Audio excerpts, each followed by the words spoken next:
আমাদের দাগিয়াবাড়িতে পূর্ব সিমনা বিসি পরে এটা এখানে বিজেপি পার্টি ছেড়ে বিশু দেববর্মা, কল্পনা দেববর্মা, সুভাষ খারিয়া এবং সত্যরঞ্জন দেববর্মা টোটাল 4 ফ্যামিলির 12 ভোটার আমাদের ত্রিপুরা মথাতে জয়েন করেছে।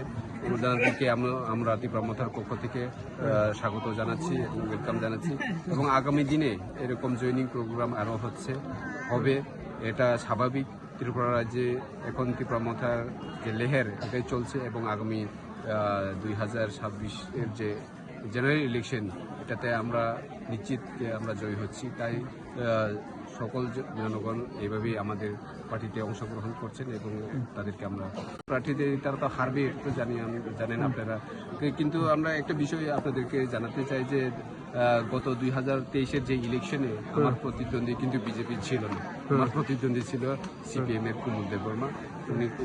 ওনাকে আমি 17,000 ভোটে আমি হারিয়েছি।